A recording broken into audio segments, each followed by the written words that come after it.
Terrarian in the Dungeon, Chapter 6b, Fan Fiction by Azazyel. Please subscribe to this YouTube channel for listening and patreon.com/Azazyel to read all of his stories. But my drone had a small pool of infinite mana, and once I showed it exactly where the monster stone was again on another monster, I saw it use its laser at a lower setting to literally surgically remove the kobold ribs and then use its little claw machine-like grabbers to pull aside any muscles and take out the monster stones faster than I could do the whole process of kneeling down, cut open monster, reach into monster, pull out monster stone, and then stand back up to move over to another monster I killed. Great. Screw supports and midgets that will fuck me over in the dungeon, summoner life. I cheered seeing the drone happily go about the grisly task of using its laser to surgically open up the kobold's chest cavity so it could rip out its monster stones. Now it's just you, I said, walking over to the mutated kobold that had exhausted itself in its agony-filled struggle. But before I could shove my sword into its head or throat to kill it, I saw its ears flicker as my boot scrapped across the floor just next to it, and then in a flash, it rolled towards me, and I cursed as I felt its unbreakable iron grip around my ankles as it wrenched me down to the floor as it pulled my feet out from beneath me. Fuck! I yelled, feeling the monster climb atop me. In the brief instant I froze as the air got knocked out of me at landing on my back, but even as I rammed the thick knife, I used to butcher the monsters, into the armpit of the kobold.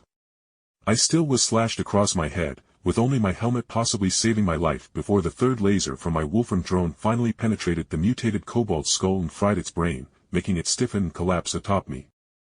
I hurriedly pushed aside the mutated kobold as I quickly crawled away from its still corpse, but in my panic, all I could feel was the throbbing headache from my head still ringing from the blow of the kobold that shattered the tiny magical armor protection and rang my noggin like a damned bell. This fucking sucks.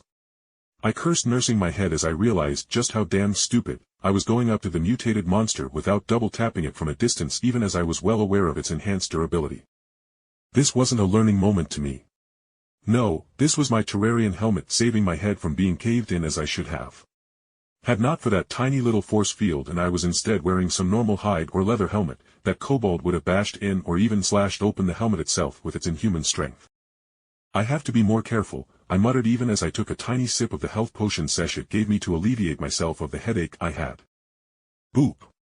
The Wolfram drone went, softly announcing its presence to me as it handed over the small collection of monster stones to me, and as I looked down at the 5 monster stones in my hand I saw the mutated kobold's monster stone was instead of the typical purple stones were of a lighter shade and close to blue than anything, and then as I held on to my mind was filled with a couple more crafting recipes, and I realized these mutated monster stones could be used to craft mana crystals. As I stood up and took in my Wolfram controller I realized a very important fact that would define me as an adventurer here in Damachi. Fuck fighting monsters stronger than I am in close combat, I said, and I felt my mind click into place seemingly as I realized that with all the guns / bows / yo-yos / magic / and most importantly the various summons, I had no damned reason to get into close combat with monsters that were far stronger than me physically. Hell, I was stupid to do it, to begin with. Let's go, I said, taking out my topaz staff in my offhand and had my bow in my main hand as I walked with renewed purpose deeper into the dungeon towards the second floor, as I had all the means with my summon to survive small groups so long as I kite the monsters and pick them off from a distance. Not even an hour later my new strategy was proven to work for the best, as the Wolfram drone could fly over the lunging swipes of the monsters and lay upon a suppressive spray of lasers while I just jogged backwards with my topaz staff, just shooting magical bolts first at the mutated monsters I ran into before taking out my bow to pick off the normal monsters when they got closer and I ran out of mana. Then, having learned from my prior mistake, I would stand a full 5 meters away and just shoot the mutated monsters in the head and upper chest after they collapsed with my wooden arrows to make sure they were dead, and even then, I didn't get close to the corpses just in case the dungeon itself was controlling the creatures and were having them play dead. The only time I touched the results of the battles at all, was the few monster drops my drone gave me as well as all the monsters' monster stones. Then, as I came out of an intersection, I saw a small party of 3 adventurers, all elves, with all 3 of them being women who tightened their grip on their weapons at me coming around the corner.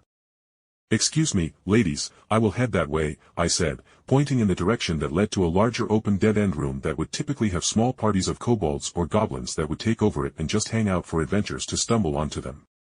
But the lead elf, who looked to be a dark elf or maybe a half-elf with Amazon heritage with how she showed off her ample cleavage, shook her head. "No, human, we are going to clear out the monster party. So, take the other path," she said, and I saw her, and her party tightened their grasps on their bows and noticed how they each had 3 arrows knocked at once, and frankly I didn't want all 3 of them shooting all 9 of their combined arrows into me, so I held up my hand. Wait. I just want the mutated and aberrant monster stones. If you are willing to let those go, we can work together, and I am a magic user of some skill with a magical familiar. I said with my drone coming down from the ceiling. It was hiding within the uneven sections, making the elves flinch at the obviously alien mechanical construct flying over their heads. And obviously being in a good position to kill one of them should the encounter have gone hostile. The elf looked to her compatriots and seeing them both shrug she sighed, nodding in acceptance. Fine, just walk beside us so there's no funny business, and when we get into the party room, you will walk to the side so no one is behind the other, so no one is worried about the other stabbing the other in the back. She explained, and not seeing a problem with her little stipulation to working with an unknown, I acceded, and we walked down the hallway towards the open room. So, what kind of magic user are you? The elf next to me asked, and now with the leading darker-skinned elf not commanding my attention I saw she was a cuter thing, being like just over 5 feet tall and rather petite, and was obviously going the fashion soul's path of an adventure as she was wearing a skirt and a tight-fitting blouse here in the dungeon. With the only armor she was wearing being was some bracers to protect her wrists, probably from her very bow, a choker, and some knee pads. The kind that kills monsters. Actually, I am more of an alchemist for the most part. I make magical items like this, you see. I said, pointing at my familiar, who loudly booped in response, making the elf giggle. So, what's your name? Mine is Jake Barris.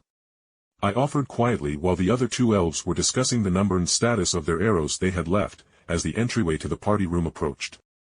Oh, my name is Mia Song. She whispered as we approached, and as I looked into the party room I almost just whirled around as I saw the damned room was certainly a party.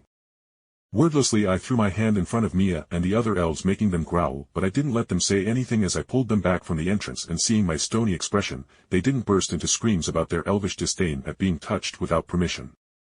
There are 2 camps in there.